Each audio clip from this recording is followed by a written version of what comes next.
So, hi, Nicola. And Hi. hi, everybody who's listening in. My name is Gwen McHale, and I'm a somatic therapist and educator based in the west of Ireland. And I'm really excited right now because I get to speak with a close friend and colleague, Nicola Williams, about something that we're both really passionate about, which is how to really interweave what is most precious to us, which is our spiritual understanding of life, our own spirituality, into our professional offerings. So welcome, Nicola. Thanks. Good to be here. All the way from Wales or the UK, where are you right now? So right now I am near Brighton. Okay. Yeah. But I'm originally from Wales. Yeah. I think people might guess that from your accent. Yeah, I think most people do. So myself and Nicola met each other back in 1999, and it was a time in life where we were both on our way to China. And for me, it was a real restarting of my life, a kind of return to ground zero. And I felt really honored to meet Nicola then, because Nicola is somebody who at that time and many times since has been able to really redirect me back to the ground of my own being when I've come off course. And I feel that is maybe your greatest offering to the world, Nicola. That's lovely to hear. Yeah, I guess that's it. And that's what my work is about, really, is supporting people to come back to themselves, home to themselves, and to be in the world from that place of being at home in their own being. I wonder if you could say a little bit for the people who are listening about what the word being means to you. So there's a few different ways of answering this.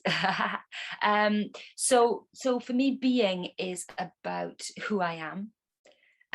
It's about my presence. And our being is a shared being as well. So it's about my experience of being, but also recognizing that we have a shared being. And that the being is, you could say, it's everything that exists is being. And it's the whole of everything that exists. So rather than seeing, I think that we call ourselves human beings, which we are. I think we can often be human doings and see ourselves as separate. But when we're deeply rooted in our own being, then we can really feel our shared being with the whole, with everyone else here and with the whole. So by returning to a sense of home in myself, I can feel more deeply my sense of belonging to a greater home or a whole. And that brings me out of the illusionary experience of being separate somehow. Is that what you're saying? Yes, that's it. That's well reflected. Yeah. And I'd love to hear more about how this, which feels like it's such an essential aspect of your being and your particular flavor, color of being that you represent as Nicola Williams, right? Like that this is something that's so essential to who you are. I'd love to know how this comes through in the different aspects of your work, because your field of work is really diverse actually and really interesting. So, but yet there seems to be like the essential elements coming through everywhere. Yes, that's a good way of putting it. I work with 7 different themes. So I call myself a relationships coach. And the reason is because life is all about relationships for me, and it's my relationship to myself, or our relationship to ourselves, our relationship to each other, to life, to everything. So it's looking at how we relate in the world. And so I work with 7 different themes and around relationships. So for example, healthy boundaries, saying no, and assertiveness is one theme.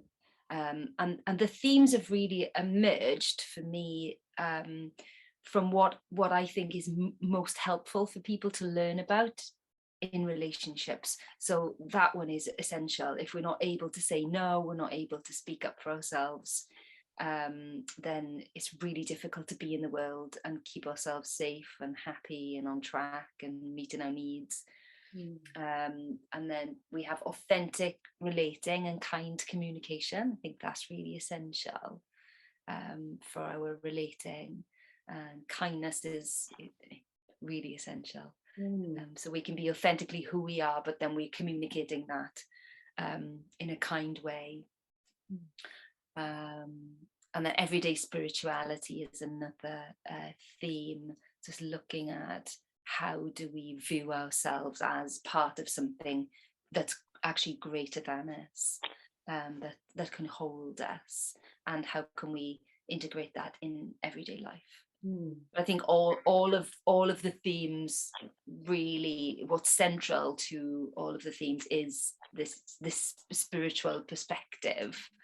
And part of the reason we are having this conversation now is because I realized that I want to talk about that explicitly a lot more. It's implicit in my work. If you read the themes on the website, you might get that to an extent, but I feel like it's time for me to more explicitly talk about this, because it is really central to who I am and why I offer what I do. So yeah, feels important. I wonder, because I know this has been the case for me, and I know it's the case for a lot of people. So I'm just wondering if for you have found that it's been challenging somehow to really overtly give expression to your spiritual understanding of the world. Yes, it has, and I think that's for a few reasons, really. I think one of the reasons is because it's hard to put words on something that's hard to describe, that's not a solid physical thing here, and everyone's experience is different. And how can I make this understandable? How can I express what I'm experiencing in here of my existence? How can I make that understandable to others? That's a part of it. And I think another part of it is not really being sure how it will be received, not being sure how it will be received and perceived, because I'm very grounded. I'm a very grounded person, and my work is very, very grounded, not coming from an airy fairy place, but my spirituality is actually very, very grounded. But I think maybe I have some ideas, or I project that other people have some ideas that, that I won't be seen as grounded if I talk about this. And I'm realizing that's just not true. And I really want to express, it's time for me to express this now in the world.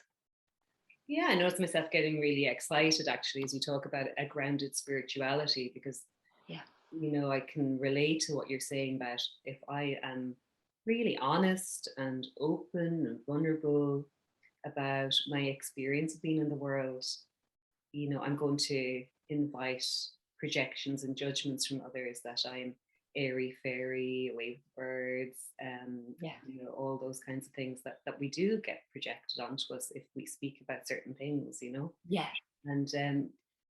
I feel a real passion rising in myself, and I feel like, and that's why we need to speak about them in a grounded way, to heal that really and division that we carry between the body and mind, the spirit and the matter, that kind of Descartesian split of I think therefore I am, and anything else is weird and wacky, but actually, maybe we're entering into an era of really being able to be a whole human being, and not the human doing, living in the state of separateness that you were talking about earlier, but actually a whole human being that is a body and a mind and a heart and a soul and a spirit, living in a place of ecological interconnection with everything else that exists.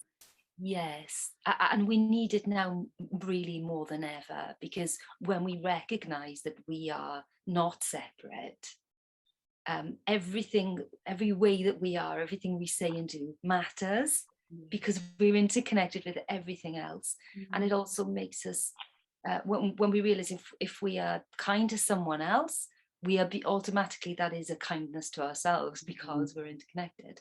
So when we realize that we're not separate, then it comes naturally to us to be kind to each other, be kind to the earth, to really be in the love that we actually, that is our true nature. Yes, the love that is our true nature. Yeah, I like hearing that. Yeah. And that is the opposite of airy fairy, that's very practical and very necessary Yeah. for us to realize and actually have conversations about. Yes, so I noticed as I was hearing you speak there, what I was with was a kind of a sense of responsibility. It brings me into a place of responsibility, when I recognize that I'm not separate, and that my words and actions and thoughts and behaviors have an impact at such a level. I've become a much more responsible human being, less likely to harm myself or others or the planet. To be more aware of myself in the world and the interconnectedness of us all. So as you say, that's so practical and so grounded and necessary. Yes, exactly. I notice a kind of a mixed response to myself when I hear you speaking about kindness. So I think what happens for me is, with my own conditioning, and I suppose what I see in the world so much, is a kind of a false kindness or something, or an imposed kindness, which is more to do with being a good girl and doing the right thing and being nice. And it often flies in the face of authenticity and truth. Again, the split, right? That the human being, the human doing the kind of basic split says you can be truthful or you can be kind, but you can't be both. I wonder, would you like to say something about that? Yeah, absolutely. Yeah, I think truthfulness is kindness, and authenticity is kindness. And there's a sense, this is why I talk about authentic relating and kind communication, because there's a sensitivity that we might need around expressing our truth, or expressing in a relationship how something is for us, because we do have an impact on each other. But yeah, definitely. For example, saying no can be really, really kind. Sometimes the kindest thing is to say, stop, no, this is not okay. And that may not look kind. You might think, oh, well, I might hurt their feelings. And you think, I'm being kind by saying yes, or not being clear because I might hurt this person's feelings. But we absolutely need to say that no. So kindness doesn't always look like we might think, that we're conditioned to think it is.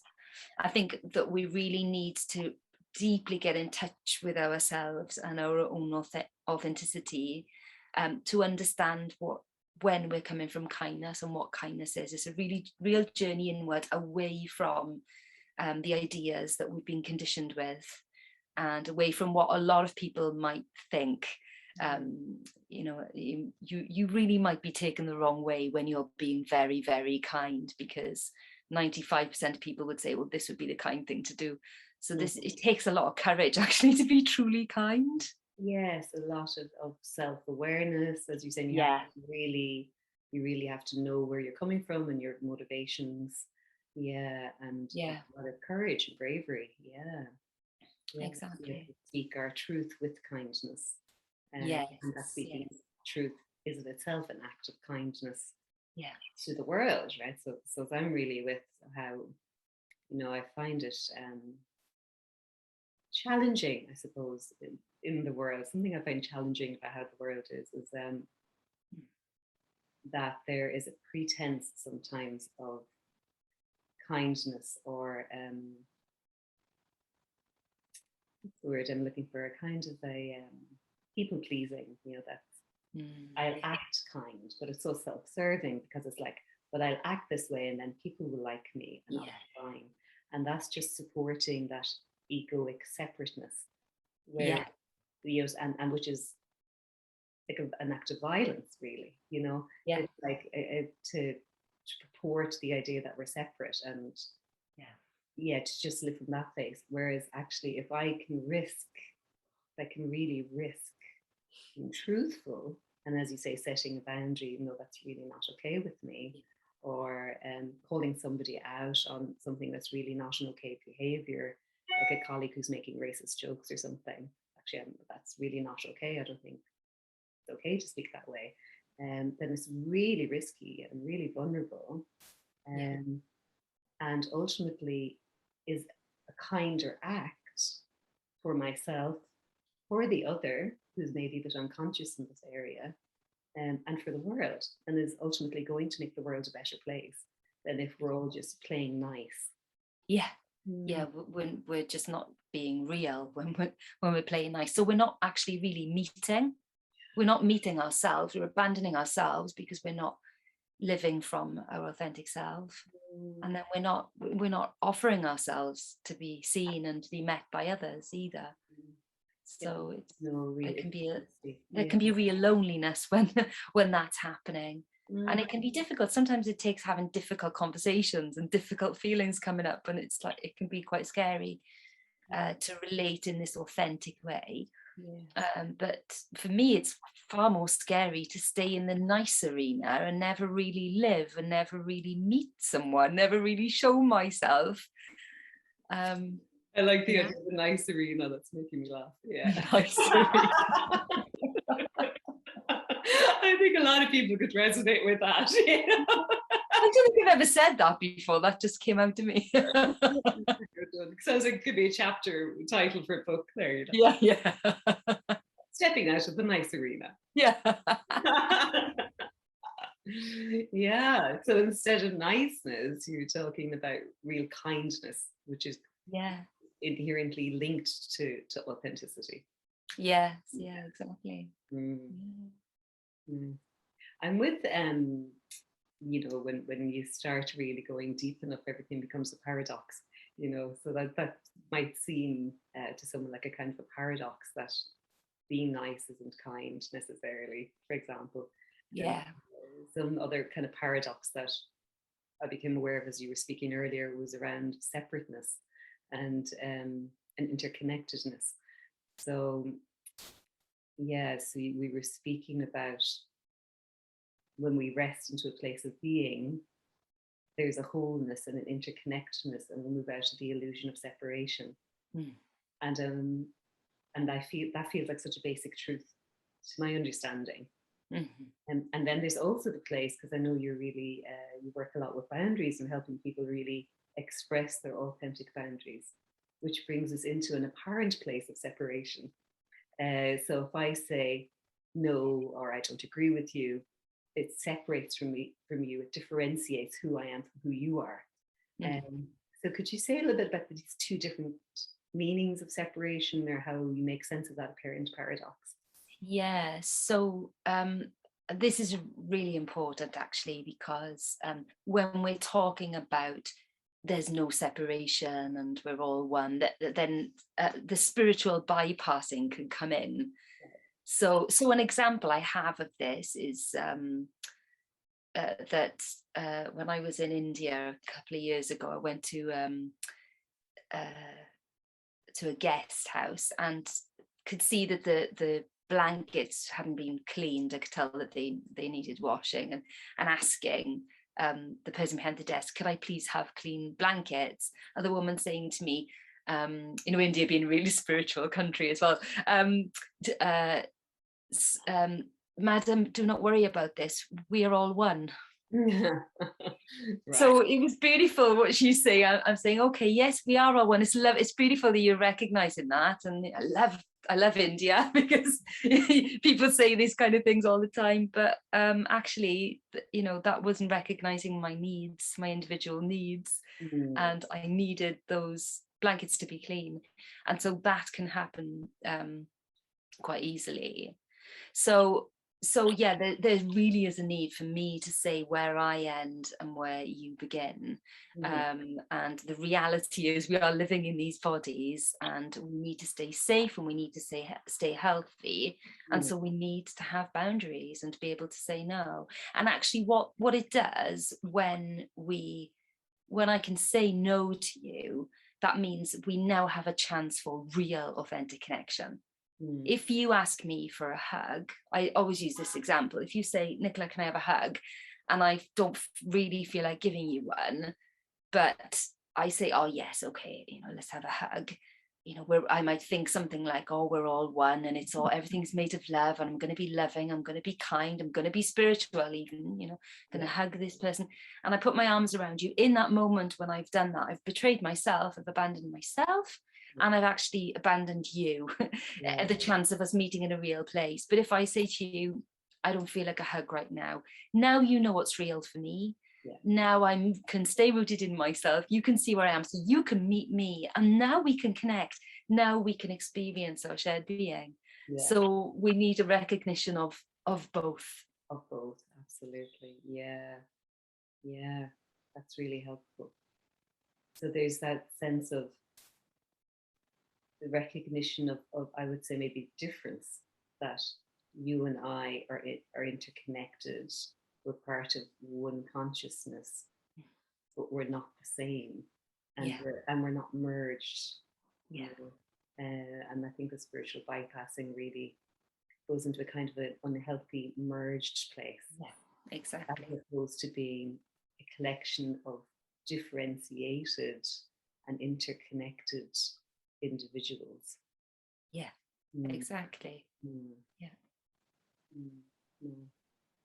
And I saw that's something that I love about your work, that you're really able to hold both, the recognition of the individual, the importance of the individual needs, and the greater awareness of oneness. And then all the nuances of relating that happen within that state of being. Exactly. I'd love to know, Nicola, what brought you to this work? Like, how did you get here? Well, I was thinking about this. I'm always thinking about this kind of stuff. I was thinking about this recently when I was a child. I must have been about 9, I'd imagine. That was the 80s. There was this magazine subscription. I don't know if you remember, it was a big thing in the UK. I don't know if it was in Ireland in the 80s, where you'd get like a big binder and you'd pay for a subscription, and every week you could add to this binder and it would be on a particular subject. Anyway, it was called Know Yourself. And I saw it on a TV advert and thought, I have to get that, because I just wanted to know myself. I was always really curious about, how do I even exist? What's this life all about? How can this work? How can I make this work well? How can I understand this? How can I understand myself?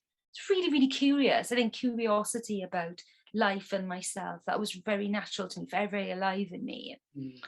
And so, and then when I was about 10, I asked for a Bible. I grew up in a non-religious household and didn't really have anyone else around me who talked about spirituality or anything like that. And it was just in me with all these questions and this curiosity about life and existence. And so I thought, well, it must be in this Bible, that everyone's talking about. They're talking about God. And that was another really deep curiosity. And I remember getting the Bible Christmas Day and just couldn't wait till the evening where I could just be on my own to read it, and sort of reading the first couple of pages thinking, oh, it's not telling me, I thought the answers would be, and I was like, I don't understand this. But anyway, that's a bit of an aside. So I had these curiosities growing up, and then realized that life is made of relationships. And so became really curious about relationships and connecting with other people, and how, and just doing that in a slightly different way. So not coming from the conditioned self, but having so much curiosity that I would kind of do my relationships in a slightly different way than most people around me. Mm. And then you know, as I in my teenage years, people started to come then into my life who were similar, who had curiosities and were coming from a curiosity in a place that seemed to be deeper, some deeper questions they had. Mm. And then I started really bringing that to my work. So I designed an assertiveness course.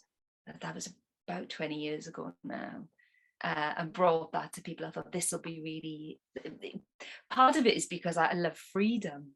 I love to see that people are happy and healthy in the relationships, but they're free, you know, free to be themselves, free to speak out. Freedom's a really big value of mine. I think because it's my natural state of being is one of freedom. That's who we really are. And I've just been really excited by seeing, you know, the 12 people in the training room who, for the local council, who were just like enthralled that they could take these tools home and they could finally say no, and they could. So then I really started getting into how can I support people with their relationships in different ways, and then really it's all stemmed from my curiosities, what I have found to be most helpful for me, and then learned more about to then say, I really want people to know this. There are so many things I've learned in the past few years where I think, I wish I knew this when I was a teenager. And so I'm like, right, I'm just going to just learn as much as I can so I can pass it on. So it feels really organic the way it's happened, the way my work has grown. So it's coming from me, but it's also responsive. It's what I'm seeing people's needs around me, how I can meet those needs with what the curiosities arising in me and the things I'm learning from my life experience and from my trainings, my ongoing professional development, how that can meet what I'm seeing around me, the needs of those around me. And it's so exciting. And I feel so passionate about it. It's really, really exciting and beautiful. What would you say is your current kind of learning edge around relationships? What are you meeting now? What's the next challenge? Do you mean personally speaking? One and the same, really, isn't it? It is, yeah. Well, at the moment, what I'm working with at the moment is a really good question. I'm really glad you asked it. At the moment, I'm working with seeing my thoughts and my feelings. So feeling the feelings that are arising in me and seeing the stories I might have around that feeling and not identifying with them. So if a worry comes up, a worrisome thought comes up in my mind and I feel a churny belly, and then I start to kind of get into that story and that feeling, to really just bring as much presence as I can to that. And seeing that it's not who I am, and this doesn't mean something about who I am.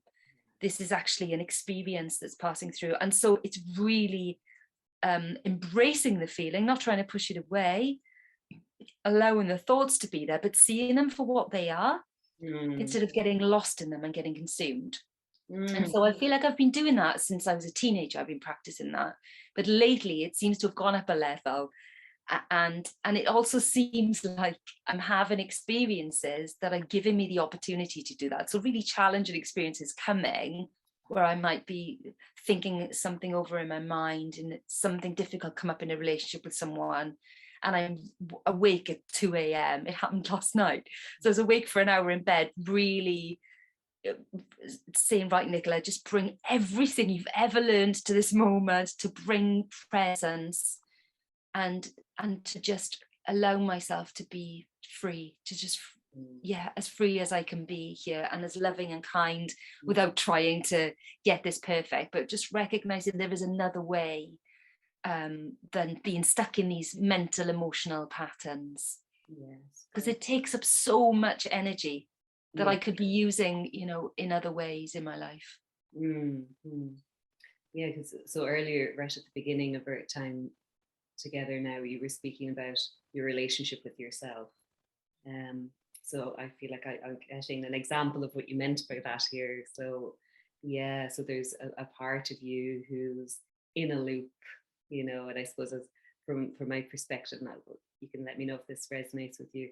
From my work as a somatic therapist, I would think perhaps you'd gotten triggered into a trauma loop, and there was some emotional and somatic and mental components to the trauma loop. And when we're triggered like that, it's so easy to get just sucked into it, and we're just in it and we've merged with it. And we just are that part who's suffering.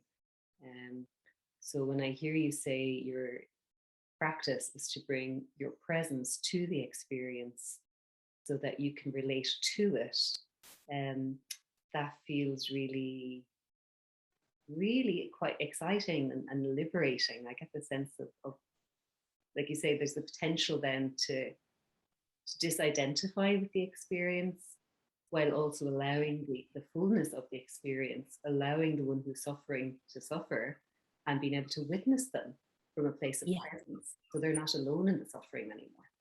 exactly. That's exactly it. And I work a lot with voice dialogue, which is voice dialogue is a kind of approach. It sees the personality as a group of sub-personalities. So it sees us as having different parts. It's a bit similar to internal family systems, which is quite popular at the moment. And I find that really, really helpful as well for this. So when we recognize that we have different parts feeling different things, and even different parts of us have been developed to have different roles in our system. So to give an example, if when I was a child, I lived in a home where I had an angry father, for example, I might develop a part of me that knows how to please my father so that he doesn't get angry. So I will develop this people pleaser part of me. And that part does a job to help me survive when I'm younger. But what happens is these parts of us, they keep doing that job and then they start to get in the way. So it's maybe when I was young that saved me, it kept me safe. But as I get older, it's going to lead me into danger. So in voice dialogue, we can dialogue directly with the different parts of us and see what their job is, how long they've been around in our system, what they're trying to do for us, because every part is trying to do something for us, is trying to make sense of the world and help us survive. And so we can dialogue with that part and even sometimes negotiate with it. We'll often negotiate with it and say, the job you're doing is not probably working as well as you'd like it to be. How might we be able to do this in a different way? So that's a really amazing tool for recognizing that these are different parts of me, but it's not who I am. Yeah. So we might identify strongly with a certain part. Like I might identify, I know when I was in my teenage years, especially, that I'm a strong, independent woman. It's such a strong identity, and I'm strong and independent. And actually, that sometimes then I wouldn't ask for help because of that. So I just think, I have to be this way, and I'm strong and I'm independent. But that's not who I really am. There are lots of different ways of being in the world, and different ways I need to be to have my needs met, to be to have a sense of belonging, to let somebody help me sometimes. So I find that voice dialogue is really helpful for seeing, okay, this thought is not who I am, this feeling, this part is not who I am, but it is part of me and it's included. And so I can love those parts.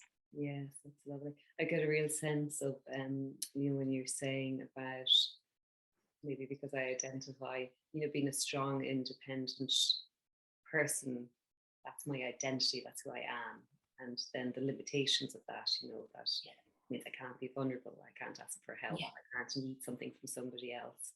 I get such a sense of rigidity in my own system when I hear you speak to that, and I know that place in myself of feeling my own sort of rigid structures that say, this is who I am, and then means I'm not that. And so what I'm not gets othered, and then the judgment Yes, come in, oh, that person is so weak or needy or vulnerable, or no, they're exactly. always asking for help and I always have to help them. And then you start falling into the different roles of, rescuer and victim and all Yeah, the these. drama triangle. Yeah. I wonder, would you like to speak about that? Yeah, that's something I hold a workshop on, the drama triangle, because it's so helpful. So one of the themes I work with is understanding relationship dynamics. And so the drama triangle is such a common human dynamic in our relationships, and it happens within us and it happens between us. So you have the rescuer, the victim, and the persecutor roles. And once you're in the triangle, you might start off as the victim, believing you're a victim in a situation or in a relationship, but it very quickly we can move into persecutor role from that place. Or somebody might, or then we might move into rescuer. Somebody might rescue us, and then we go into victim in response if they start to rescue us, and we find that disempowering. Somebody might be trying to rescue or fix us. So yeah, it's incredible to bring awareness to those three different roles and how they can play out. And we tend to have sort of a favorite. We tend to have, one that would be more default for us. Often it's from our history, from our childhood. But once we're in that dynamic, it's very easy to get caught in it, just moving around the roles. Yeah. So bringing awareness is the first step to stepping off. Yes, and I like how you're saying that's something that can happen, within a person or within a relationship, and I suppose even at a wider level, at a societal level. Yeah, you Countries doing it to each you other. can see it. Yeah, between countries in the political arena. Once you see it everywhere. It really is everywhere, but just really, really helpful to know about. So another arena. We've got our kindness arena. We've got our drama triangle arena. Yeah, and what I'm enjoying is, as we speak about the parts, all the different parts and the different roles, is hearing you say repeatedly, I'm not that. I'm not that. I'm not the role of the rescuer. I'm not that thought I'm having. I'm not this set of feelings, or so Yeah. I find every time I hear you say I'm not that, I find myself kind of sitting back into a greater field of love. Yeah. Which is the ground of my being. All our beings that you spoke earlier. Exactly. Yeah. Exactly.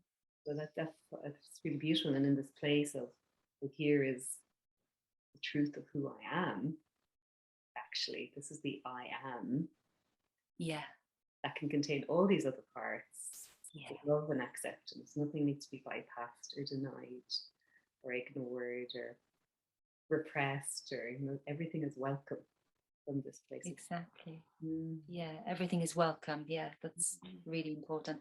And it seems counterintuitive. Well, how can I welcome this part of me that's just I find so awful? How can I welcome that? But we really need to welcome all parts of ourselves, however much we dislike them, and welcome all our feelings, however difficult they are to be with. Yeah. So when the resistance is there, and that's how addictions. This is really talked about a lot at the moment. Gabor Mate, which a lot of people probably have heard of, talks about addiction and how that's a turning away from our trauma and our pain.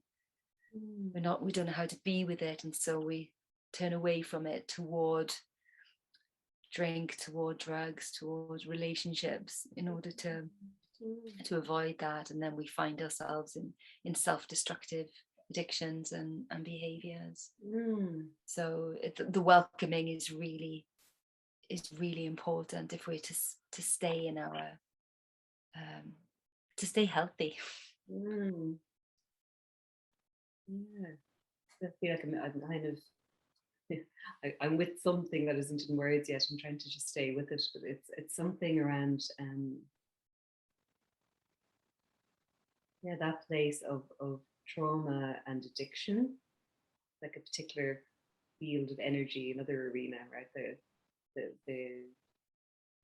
the difficulty of staying with, sometimes the impossibility of staying with the the suffering born of trauma, and the necessity, as you were saying, all our patterns have served a purpose, with the necessity at times of turning towards an addiction, whether it's a substance or behavior or whatever, because we can't be with the trauma.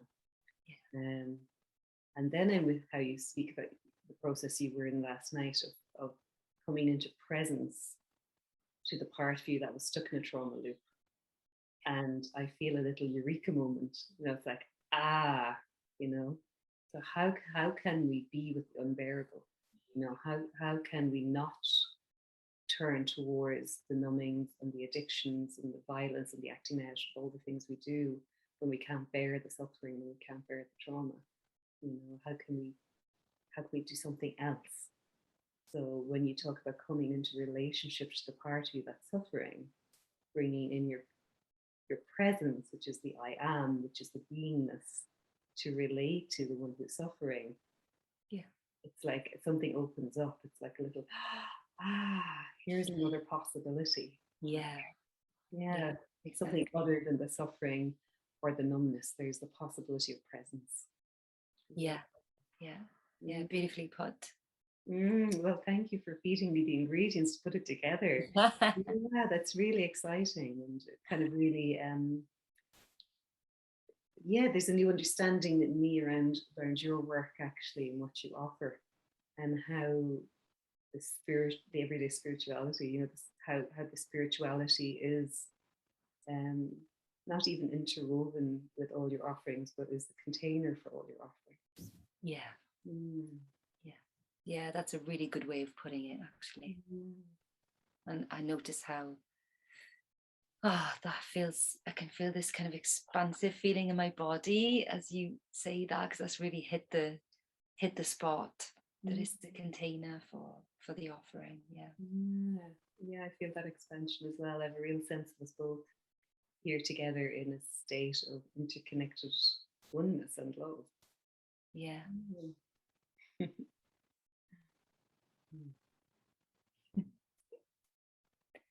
I would really love to read a poem.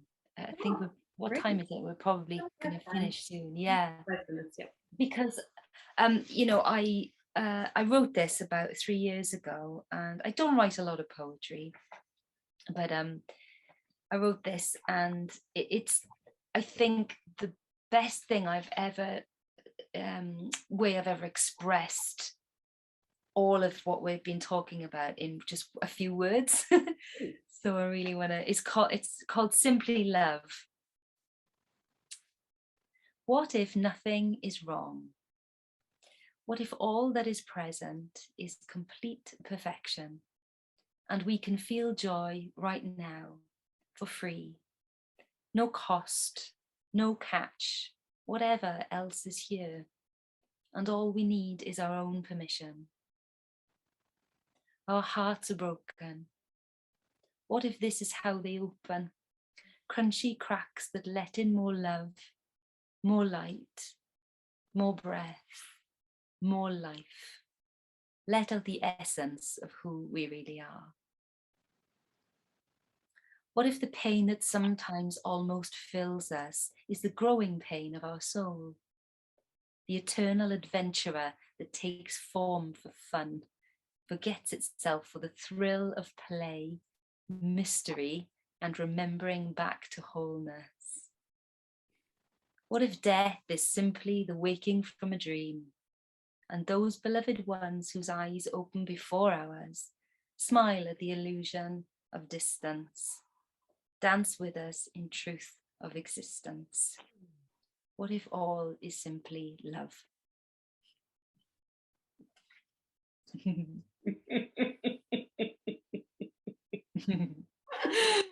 It's just the best question.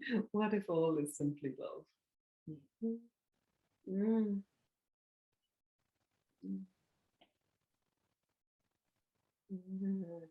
Sense of just warmth, just kind of a warmth and expansion, which is really quite blissful.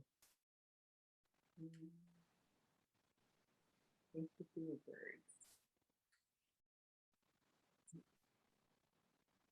I feel like I can't finish this interview without asking you about your musical career. This is a whole other parallel, like, career that's here as well. Yeah. And visitors to my website will see that there's a whole section on music. So I've been writing and singing songs for a long time now, since my early 20s, since around the time that we met. And yeah, it's a big part of who I am and how I express myself. And at the moment I'm working on a 4-song EP, which will be released shortly. So I haven't released something for many years, so I'm really excited about that. So it kind of feels like it's taking on new life, and new direction. So we'll see what happens next, but yeah, I love singing and playing music and performing, but obviously lately it's been difficult to perform out in the world. But we'll see what happens as things change now. I'm so delighted to hear that. I look forward to listening to your EP. Thank you.